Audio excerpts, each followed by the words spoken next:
Bom dia, boa tarde, boa noite, meus caros ouvintes. Sejam muito bem-vindos a mais um episódio do Papo Solto. E no episódio de hoje nós temos Sofia Ribeiro. Oi, tudo bem? Yudi Ravel. Eu mesmo. E sua apresentadora Laís Lima. No episódio de hoje nós vamos discutir sobre as desigualdades sociais no mundo contemporâneo. E vamos debater um pouco sobre como elas afetam no nosso dia a dia e como persistem. Então bora lá, puxa a vinheta!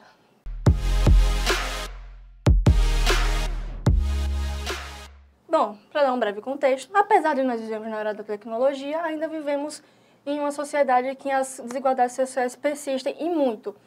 E ela aparece de várias maneiras, tanto na forma da educação, quanto em saúde, moradia, em saneamento básico e também, consequentemente, já que estamos vivendo no capitalismo informacional, também temos a desigualdade digital. Bom, vamos começar discutindo pela mais vista no mundo todo, que seria a desigualdade de renda, a de riqueza, o financeiro. Bom, nós sabemos que vivemos num sistema capitalista que infelizmente se alimenta das desigualdades em geral, mas principalmente do acúmulo de riqueza. Nós sabemos que, por uma pesquisa feita na Oxfam, em 2024, eles descobriram que apenas 1% dos mais ricos acumulam mais de 50% da riqueza mundial. E no Brasil, em média, 1% dos ricos, dos brasileiros, eles ganham em média 38 vezes a mais que as pessoas de classe média e classe média e baixa, perdão. A desigualdade é bem visível aqui no Brasil, porque dá para perceber em zonas periféricas, em áreas de periferia, que eles tentam lutar pela igualdade social, mas não é vista. Querendo ou não é vista.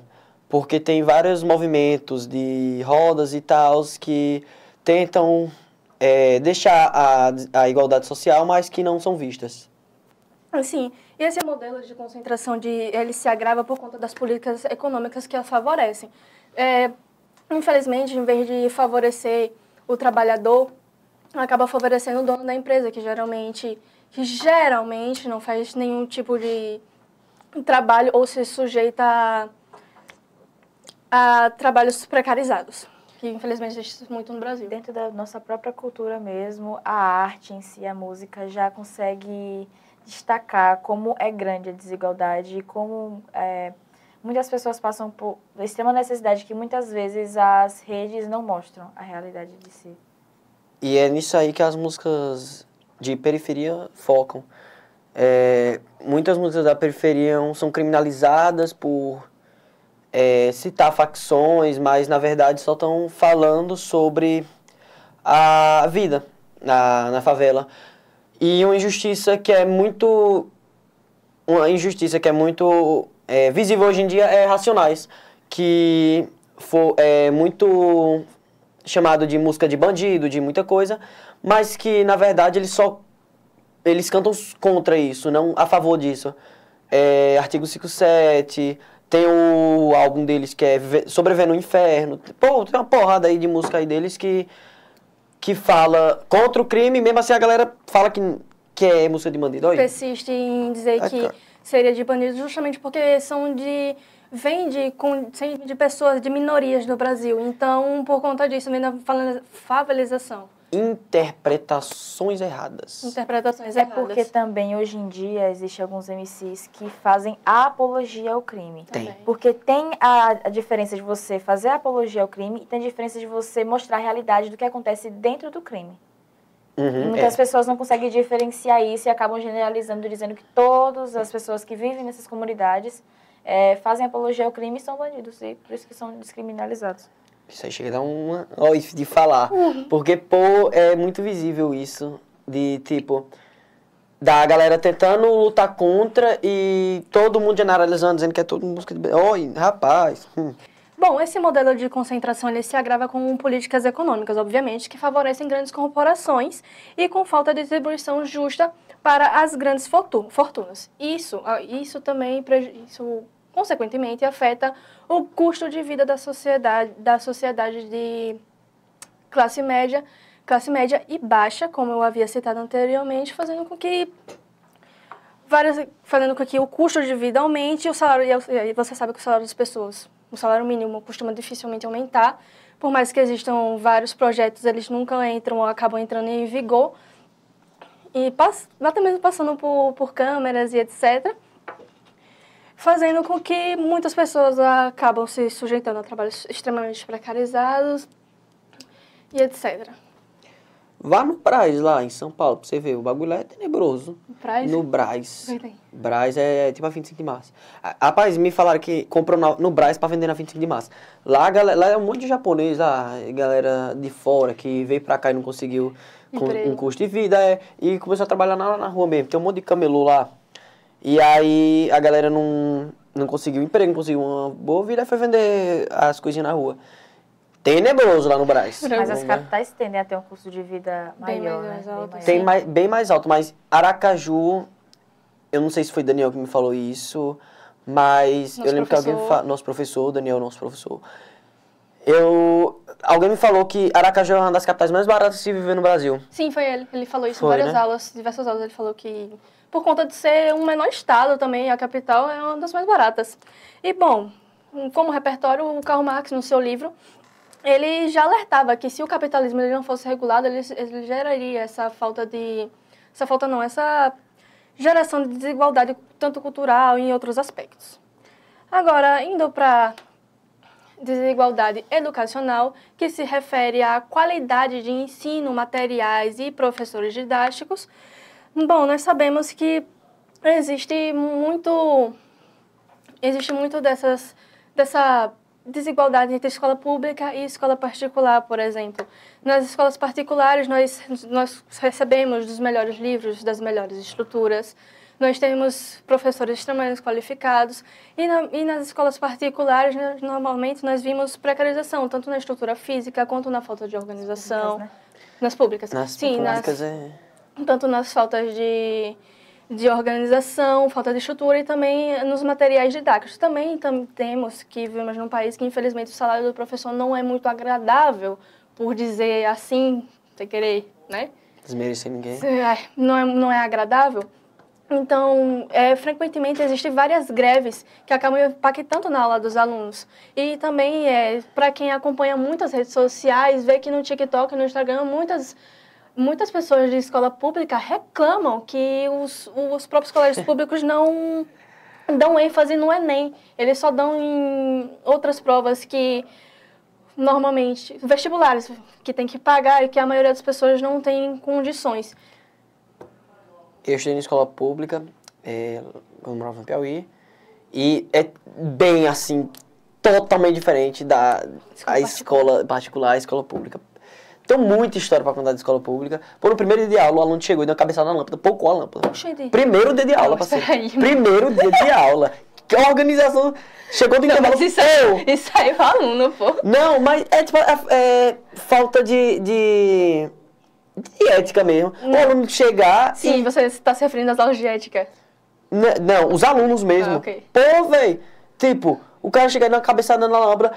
Tinha um professor, porque ele parou de dar aula pra gente. Ele só falou, não quero mais dar aula pra turma de vocês. E não deu mais aula pra nossa turma. Ele simplesmente não deu. Não deu mais. Ele dava aula pra todo mundo, menos pra nossa. Que ele simplesmente cansou. Aí, tipo, retocaram o professor. Trocaram o professor. E ele não dava mais aula pra gente. Tipo assim, ele era de matemática. E ele tinha muita aula na semana. Era tipo assim, papo de 4, 5 aulas dele na semana. No total. E a gente ficou umas 4, 5, uma semana mesmo, sem aula dele, porque ele não queria. Não quis dar aula. Bom, também existe a falta de punição, tanto para os alunos quanto os professores. Que teve punição nenhuma para ele, só... Então, existe essa falta de punição. E também, voltando a um repertório recente, né, que foi o caso da pandemia, de acordo com a Unicef, em 2021, cerca de 5 milhões de crianças e adolescentes ficaram sem poder assistir, acompanhar as aulas remotas, que também envolve um pouco da desigualdade digital que eu havia citado no começo, porque elas acabam não tendo acesso à internet, acesso a computadores, acesso a celulares. E também existiram essas escolas que não davam esse tipo de aula, que não davam esse suporte, que os professores não tinham esse acompanhamento também. Muitas vezes pela falta da oportunidade, né? Porque a questão infraestrutural da escola Por exemplo, se um aluno do interior, de escola pública ou tanto particular, se aquela região não tiver aquele apoio financeiro para poder investir naquele colégio, para conseguir dar materiais didáticos para todos os alunos, até que não teria esse problema, né? Mas não é o caso. Materiais didáticos também a gente não se refere somente a livros, né? A gente também se refere à mochila, às fardas, os materiais de escrita e etc. As escolas aqui de Sergipe fornecem essas coisas. Sim. As escolas aqui, pelo que eu sei, né? Até onde eu sei, as escolas de Sergipe fornecem cadernos, essas coisas. Por 5 milhões de pessoas, é muito... Poxa, tem mais gente que Aracaju, 5 milhões, parceiro, dá 5 Aracaju. Imagine 5 Aracaju sem estudar. Rapaz, gente que só...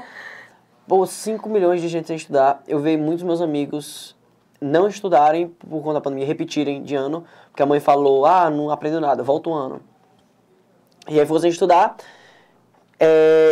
Tava ruim. A pandemia foi complicada para estudo mesmo. Sim, para todo mundo, até para quem tentava. Até para quem tentava. Imagina para quem não tentava. Para quem tentava, para quem não tentava, para quem tinha acesso, para quem não tinha.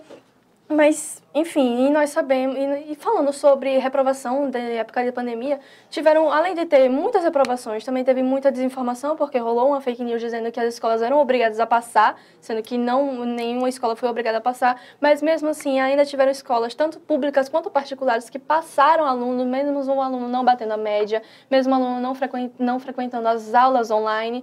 Então, tipo assim, isso gera algo extremamente prejudicial para o crescimento, tanto econômico do país, quanto para a vida daquela pessoa, porque a gente sabe que sem algum tipo de ensino superior, a gente raramente vai conseguir emprego, justamente como você disse no caso de São Paulo, do Brás.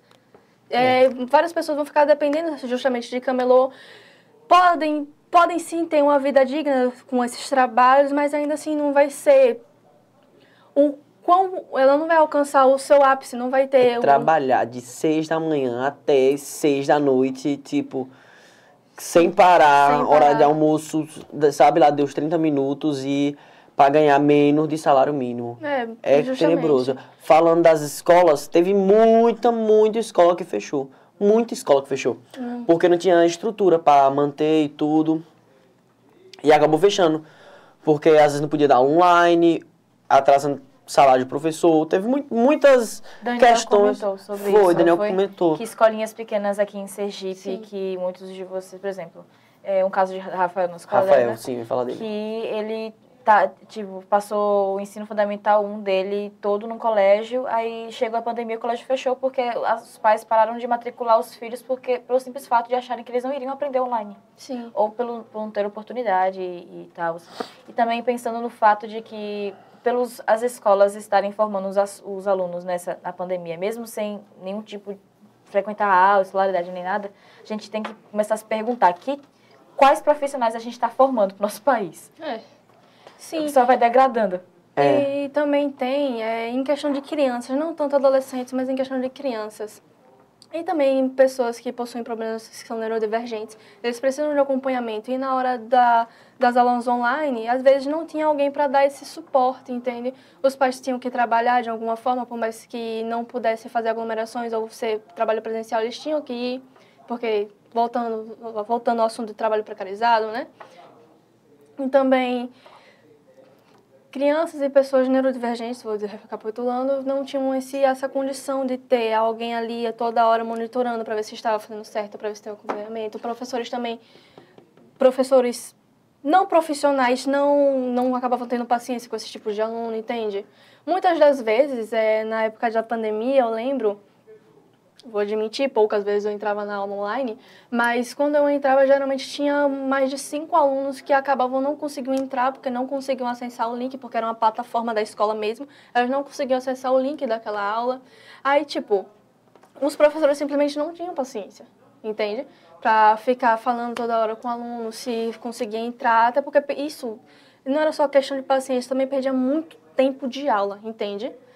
Então, acabou precarizando muito os direitos das crianças e adolescentes, das pessoas que precisam de ajuda. E passou muito rápido, tipo assim, quando começou a pandemia, eu tava no 6º ano, Sim. A gente tá indo pro 3º. A gente tá quase já tá quase terminando a escola, velho, quase no 3º ano. Vou chorar. Não chora não, quero que eu chore também. Peraí, não, parou. Olha, pouco começo, eu tava no sexto ano, tava entrando no sexto ano e agora já tô terminando a escola e ainda tem sequelas da pandemia por aí. Sim. Pô, é um bagulho muito louco.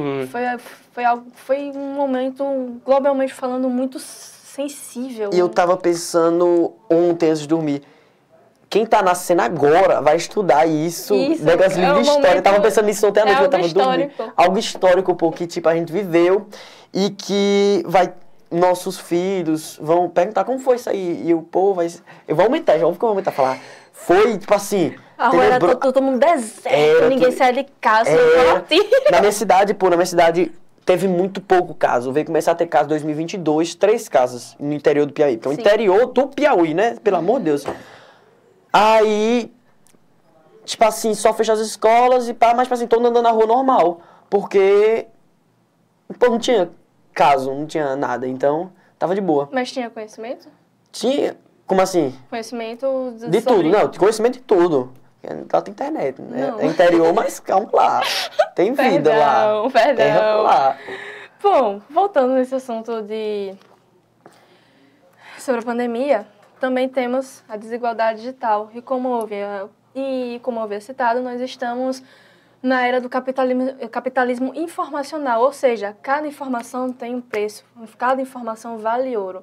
E nós sabemos que se você não tem acesso à internet, se você não tem acesso a um computador, um celular, uma TV, qualquer coisa que seja, você sabe que você perde muita coisa, tanto chances de emprego, tanto chances para crescer o seu negócio e outras coisas. Hoje em dia, vale mais um perfil no Instagram do que um currículo de um papel. Sim, essa propaganda se vende muito e realmente vários jovens hoje em dia tendem a seguir por essa carreira por tender a ser a mais fácil. Inclusive, existem vários jovens que propagam ter virado milionários vendendo cursos, entende? Então, eu vejo, tipo assim, você vai fazer uma tatuagem, exemplo. Vocês vão no perfil do cara, vocês vão olhar o Instagram dele ou vocês vão olhar o currículo dele? A rede social e ver o trabalho dele visualmente. Exatamente. Tipo assim, você vai no Instagram dele primeiro, antes de ir atrás do currículo, de qualquer coisa. Isso é um exemplo de tatuagem, mas qualquer outra coisa, um dentista, você vai fazer uma cirurgia, você vai atrás do Instagram, não do currículo do cara. Sim, até sendo pessoas influenciadoras ou não. Hoje em dia, a nossa rede social virou o nosso currículo. Porque qualquer coisa a gente não vai perguntar pra pessoa, não. A gente primeiro vê as redes sociais dela porque é o mais fácil, é o mais acessível pra gente, né? Isso, eu sou lutador. Eu não tenho nada no Instagram de luta. Nada, nada, nada. E todo mundo que eu luto e eu pego o Instagram tem todo mundo lá de luta. Só eu que não tenho. Eu tô me prejudicando em minha carreira de luta. Eu sei disso, porque vamos patrocinar esse atleta. Não tem nada. Não tem uma foto minha. Mas você deseja virar atleta? Talvez. Eu desejo, tipo assim... É uma opção. É uma opção. Mas, tipo, não tem nada no meu Instagram. Eu já ganhei porrada aí de medalha e não tem um ano no meu Instagram. E eu vou abrir pra cima dos meus amigos, medalha. Bom, você poderia investir, medalha. né? Poderia investir, porque as pessoas não vão atrás saber, perguntar, pedir um currículo meu, vão pedir um Instagram pra saber. Pedir currículo é foda, né? Pedir as medalhas, pedir as medalhas, vão pedir no Instagram, óbvio. Vai professora Garcia no Instagram. E, bom, a internet antigamente era para as pessoas mais ricas, né? Era considerado um luxo, mas agora, ultimamente, no capitalismo informacional, virou um direito... Todo mundo tem internet. Todo mundo hoje em dia já tem acesso à internet. Todo mundo? Não, todo mundo não, Não quero generalizar, mas nosso ciclo em si. Nosso ciclo em sim, si. Obviamente, somos de classe média, nós temos acesso à internet, mas... A grande maior parte, vamos falar assim. Sim, a grande maior parte. E antigamente isso era um luxo, hoje não. Hoje é literalmente um direito básico para você conseguir isso que poder eu viver. Falar. Eu me interpretei, eu falei errado, não interpretei, falei errado, não é todo mundo... Mal. Exatamente, não é todo mundo que tem acesso à internet, é porque hoje em dia virou uma coisa básica. E também nas regiões periféricas, né, costuma ser bem desigual o acesso à internet. Demais. Por conta de satélites também, né, sinais. Demais, tem lugar em áreas periféricas que não pega sinal. Bom, não é à toa que a ONU, em 2021, ela declarou que o acesso à internet deve ser tratado como um direito humano essencial, né? E também no documentário O Dilema das Redes, tem na Netflix, foi lançado em 2021, ela mostra como as plataformas também criam desigualdades entre si, dentro delas. Geralmente excluem certos grupos, afastam certas minorias. Tem como é o nome? era da, não sei, eu esqueci, agora me fugiu a palavra, mas a era do cancelamento, pronto, a era do cancelamento. Muitas pessoas acabam sendo injustiçadas na internet, outras não, né, acabam sendo culpadas realmente. Mas, tipo, hoje em dia a internet virou uma arma. Hoje Realmente. em dia... Falei. Realmente. É porque eu lembro de Daniel sempre me perguntando sobre as três documentários que ele sempre diz. Tipo, Sim. por exemplo, um deles é o Dilema das Redes, que ele fala exatamente sobre esse tipo de assunto. É a questão da visibilidade das informações o tempo todo. E é isso. Eu esqueci o que eu ia falar agora. Eu acho que eu ia falar... Ah, lembrei. A internet hoje em dia tá virando discurso de ódio. Tipo, todo mundo tá se expressando ódio lá. E que isso é muito perigoso, porque muitas pessoas... Perigoso e bom mesmo dizer, que muitas pessoas estão mostrando quem realmente são. E muitas pessoas estão sendo culpadas, sendo que são inocentes. Mesmo uma verba que a sua. Que muitas pessoas, às vezes, são acusadas de coisas que não fizeram. E por conta de... Tipo, um influenciador pode destruir a vida de uma pessoa. Sim. Exemplo, não vou citar o nome, né? Mas uma página... Sim, a gente não é famoso, posso citar o nome, né? Choquei. Falou que uma menina ficou com o Whindersson e tudo. Acabou com a vida, a menina se matou. Porque a Choquei postou um negócio. E todo mundo começou a atacar hate na menina e tudo. E ela se matou. A gente tem que ter bastante cuidado, né? À toa que deve existir. E também, novamente, voltando a esse assunto, existem vários protocolos em processo para conseguir segurar as redes, mas infelizmente os nossos políticos atualmente são inimigos do povo e acabam deixando assuntos importantes que deveriam ser tratados na presidência, na Câmara dos Deputados, deixam de tratar assuntos importantes para tratar coisas bestas, como, por exemplo, foi a PEC da blindagem ultimamente. Posso falar? Pode. Que tinha visto um vídeo muito interessante até sobre a CPI dos pancadões, né? Que Eu vi isso aí. Muitas das vezes os deputados, os vereadores que estão lá, eles focam muito a questão da visibilidade.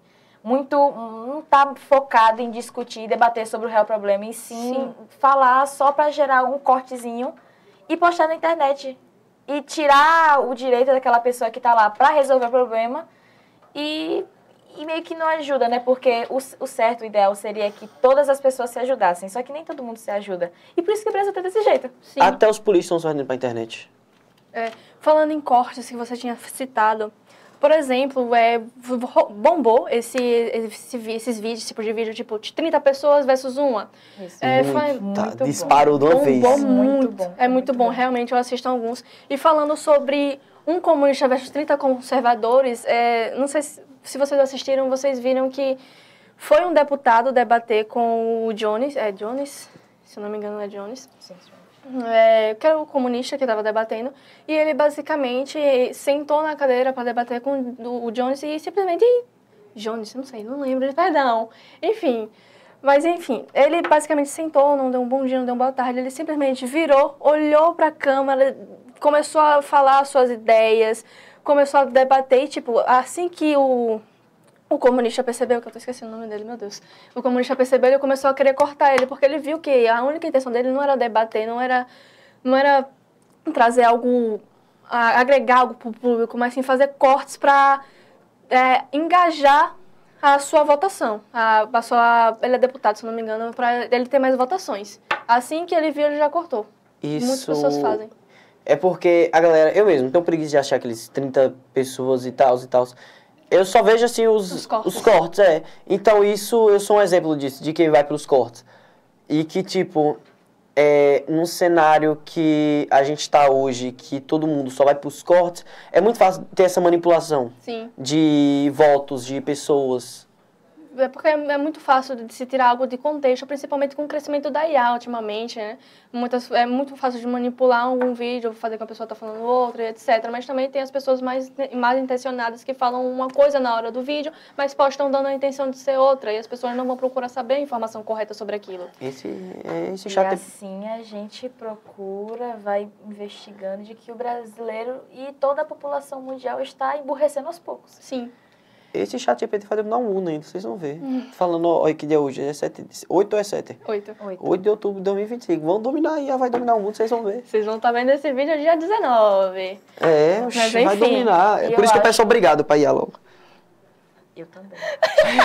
Tem que pedir. Também. Poupar, sei lá. Falando... Pode continuar. Não, que eu queria falar sobre que a gente deveria muito incentivar o uso da leitura. Sim. Principalmente pro ensino infantil, porque... Realmente, eu não leio. Eu não leio. É uma mania que eu tenho vergonha de falar. Eu não leio, mas eu preciso ler. Eu preciso começar a ler. Gente, Isso começa desde a infância, primeiro de tudo, porque os pais, tipo, incentivar a leitura, sei lá, não sei, assim, sabe, eu sei. Só que, assim, forma um senso crítico na criança, consegue... Oxi, tem muito... Arrepio, sei lá. Ixi, esse espírito... Crendo se pai. Aí, assim... Envolve o senso crítico. Sim, desenvolver o senso crítico da criança, procurar saber estudar. Por mais que, o caso de Yudi, por mais que ele não goste de praticar leitura, ele pode assistir vídeos, porque existem outros meios de estudar. Existem outros meios de você procurar ter mais conhecimento. É isso que eu faço. Entendeu? Aham. Faço. Faz? Não faço, depende da área. Se eu me interessar pela área, se eu me interessar pela área, eu estudo. Você pode perguntar muitas coisas que eu sei. Os caras é moleque. Falando voltando um pouco em desigualdade de renda, porque eu lembrei desse assunto de cortes, eu vi um corte no TikTok, eu tô pra assistir um vídeo sobre esses 30 versus 1. Basicamente era, se eu não me engano, era um conservador falando que desigualdade social não existia. E sinceramente eu não sei como que a pessoa tem capacidade de olhar numa câmera e falar que a desigualdade não existe, sendo que existem tantos dados, existem tantas Não precisa de dado. Você sai na rua. Vá no centro. Você justamente... Vá no centro e vá na Aruana. Você precisa ver o centro e a Aruana, como é diferente. Aruana você vê, tipo assim, vai andando ali para a Aruana de boa. Você vai no centro, o esgoto, céu aberto mesmo. Tipo, você vê a diferença, assim, não só nisso, em tudo. Sim, então, justamente, você falou tudo. Zona Sul pro centro, é totalmente diferente. Não precisa de dados, exatamente. Totalmente diferente. Você sair na rua já é. Pô, você olha de um lado, tem uma mansão, você olha do lado, tem um morador de rua. Você quer mais diferença que isso? Não existe, justamente. A pessoa que vive dentro da própria bolha, não quer. Ela não quer, porque é visível, mas ela só não quer. Eu me estresso com esses assuntos, bicho. Eu fico... porque tipo... Fale, desculpa, eu interrompi. Não, você pode continuar. A pessoa se fecha a desacreditar que existe desigualdade social, que tipo... Se ela tá bem, tá todo mundo bem. Oi, que pensamento é esse, mano? Pelo amor de Deus, velho. Olha pro lado, velho. E ele ainda, tipo, falou pra uma mãe, uma mulher negra, de que vem de periferia, que, tipo, ela trabalha em 3 empregos, se eu não me engano. O marido dela, no caso, trabalha também em 3 empregos. Ela mal consegue sustentar os filhos, ela não tem condições de colocar os filhos numa escola particular para ter um ensino bom. Então, tipo assim, sei lá, é muito impactante como uma pessoa vive numa própria bolha e ainda tem coragem de olhar pra cara de uma pessoa, claramente uma minoria, e dizer uma coisa dessas, entende? É extremamente revoltante. Realmente. Eu vou me calar, tá Não, bom? Já falei. Não, já falei demais. Porque, pô, eu vou ficar só repetindo a mesma coisa. Porque, pô, isso me dá muita raiva de gente falar que não tem desigualdade social, que, tipo... Que raiva! Mas vamos mudar o assunto. E eu conheço pessoas assim. Eu conheço pessoas assim. Quando eu vejo esse tipo de pessoa, eu já corto logo, tô com esse tipo de contato. Tipo, eu conheço pessoas assim que, pra ela, é tudo mil maravilhas. Nossa. A pessoa tem minha idade, o cara tem minha idade, e é como se ele tivesse 12 anos, pô. Nossa, sim. Porque não tem... não dá, velho. Acredita que, tipo, tudo tá perfeito, tudo tá massa. Todo mundo tem um prato de comida. Alguém, tipo assim, se matando do lado dele, se enforcando, se esguelando lá, e a pessoa tá tudo massa. Tem até uma frase que é assim, que a sua realidade não é a mesma do que tá do seu lado. Não é a mesma. Não condiz, os problemas são diferentes. Essa é a importância de estudar, pessoal. Pois é, vamos estudar, galera! Nisso eu estudo, parceiro. Isso aí eu estudo pra caralho. Bom, agora vamos falar sobre a desigualdade de saúde e de moradia. Essas desigualdades, elas aparecem no acesso a atendimento ao médico, saneamento básico, segurança habitacional e infraestrutura urbana. Voltando ao assunto da pandemia, quem tinha boas condições financeiras de ter um médico em casa, de ter um bom espaço em casa, conseguia se cuidar, mas quem não tinha um bom espaço em casa, uma boa infraestrutura, quem dependia exclusivamente do SUS, que acabou morrendo na fila de espera, que pode esperar um exame simples por anos, meses, entende? Então, muitas e também vezes porque favorece aquele que é mais rico, principalmente. sim, obviamente. Sobre a Covid... Ah, falei. Não, pode.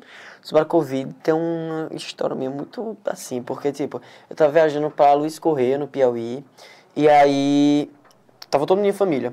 Foi, né, eu com meu pai, minha família, meu pai, beleza. Aí na volta já tava todo mundo... Não, a gente parou em Teresina, Sim. de Picos, Teresina pra Luiz Correia, porque a gente ia buscar 2 tios meus. Aí a gente foi lá, buscou, eu fui a primeira pessoa a abraçar meu tio.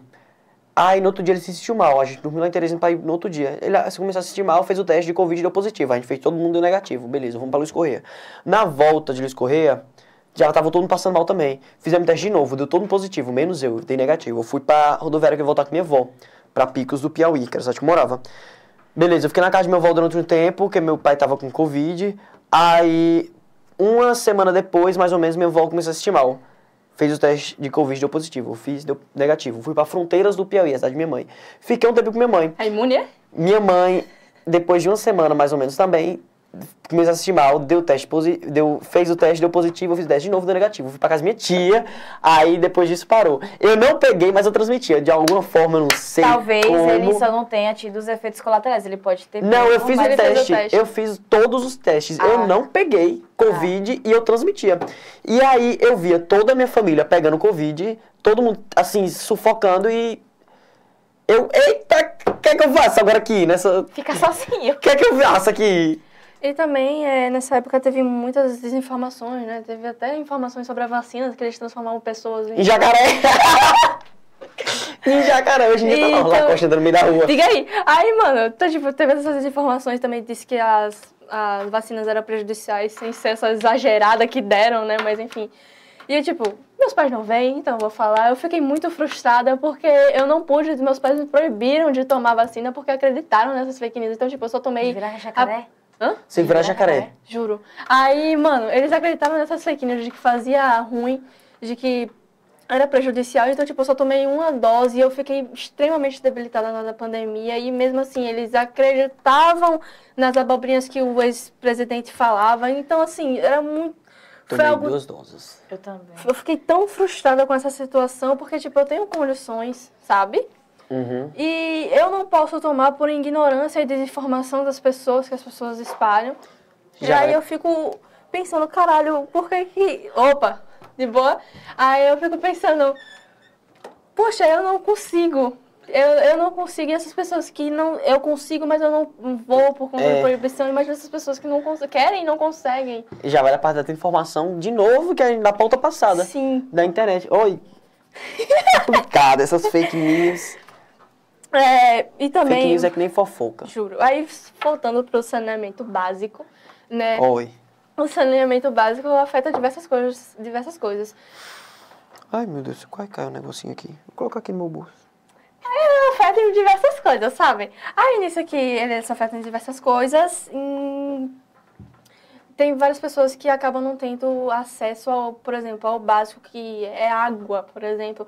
Muitas pessoas acabam pegando águas de rio, águas maltratadas, ou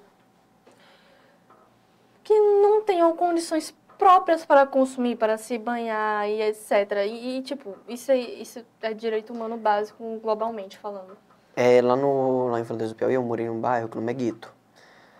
Lá é sinistro, no Guito. No Guito, lá o negócio é, tipo assim, tem uma amiga minha que ela morava também no Guito, só que ela se mudou. Mas ela morava lá no Guito quando ela era criança e, tipo, do lado da casa dela. Do lado, tipo assim, tinha ao lado da casa dela tinha um esgotão aberto lá e, tipo, saneamento básico não tá tendo, né? E em áreas periféricas, que o Guito é uma área periférica, e lá em Fronteiras do Piauí, no interiorzinho, tem áreas periféricas. Imagina em capitais, né? Sim, interiores tem áreas que não são... Tem saneamento básico, capitais, aí é que vai ter mesmo.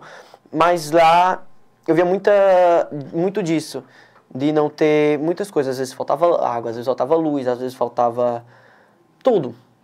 E bom, Que bom não. Não, e bom. Ah, tá. E bom. Muito bom, Eu tá? quero que bom. comentar muito sobre um filme, acho que ele já foi pro Oscar, que se chama Parasita.